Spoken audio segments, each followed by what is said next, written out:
બીજું આમ તો જનરલી દર વર્ષે મગફળીની અંદર જે ફૂગની સમસ્યાઓ હોય છે, તો આ ફૂગના નિયંત્રણ માટે આપણે શું કરી શકાય અને એમાં પણ સારો ઈલાજ જેથી કરીને ખેડૂતોને પણ સસ્તું પડે ને સારી રીતે નિયંત્રણ થાય એવો એક ફૂગનો ઈલાજ આપ બતાવશો? હા, ફૂગમાં જોઈએ તો કે ફૂગના છે એ માધ્યમ 2-3 પ્રકારે હોય છે કે જે જમીનજન્ય ફૂગ, હવા દ્વારા ફેલાતી ફૂગ.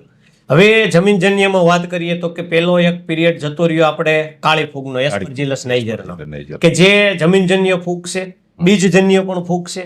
અને એ ફૂગ છે એ પટ મારો તો જ કાબુમાં આવે, ઉપરથી છંટકાવથી બહુ કાબુમાં આવતી નથી. જ્યારે ટેમ્પરેચર વધે છે, સૂકું વાતાવરણ હોય ત્યારે આવે છે, પણ આ વખતે એ બહુ પ્રશ્ન રહ્યા નથી. બીજી વાત કરીએ કે કોલર સ્ટેમ રોટ, જે કોલર રોટ એટલે કાળી ફૂગ, સ્ટેમ રોટ એટલે કે સફેદ ફૂગ.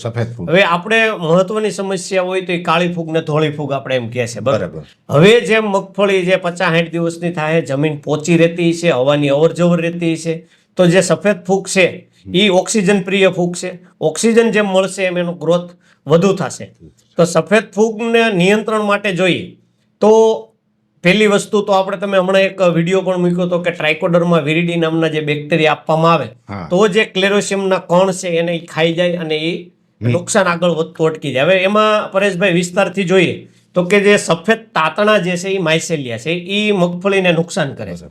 અને ક્લેરોસિયમના કણ જે રાઈ જેવા લાલ દાણા છે ને એ સફેદ તાતણાની ઉત્પત્તિ કરે છે. તો જે સફેદ તાતણા નુકસાન કરે છે, કણ છે એ ઉત્પત્તિ કરે છે.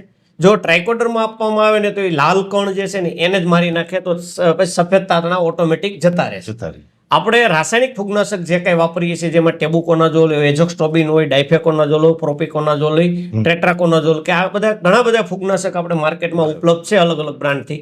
એ ફૂગનાશકમાંથી કોઈ પણ આપણે ફૂગનાશક જ્યારે વાપરીએ છીએ એટલે સિસ્ટેમિક હોય કે કોન્ટેક હોય, એ ફૂગનાશક અડે એટલે સફેદ માઇસેલિયા જે છે એ તો મરી જ જાય છે.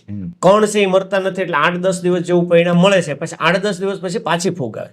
એટલે જ્યારે તમારી વરસાદની આગાહી હોય કે તમે આગાહી કરો કે ભાઈ હમણાં 2 દિવસ પછીથી વરસાદ આવે, તો વરસાદી માહોલ હોય એ વખતે જો બેક્ટેરિયા નાખી દેવામાં આવે તો સફેદ ફૂગમાં આપણને લાંબા ગાળાનું સારું એવું રિઝલ્ટ મળે છે.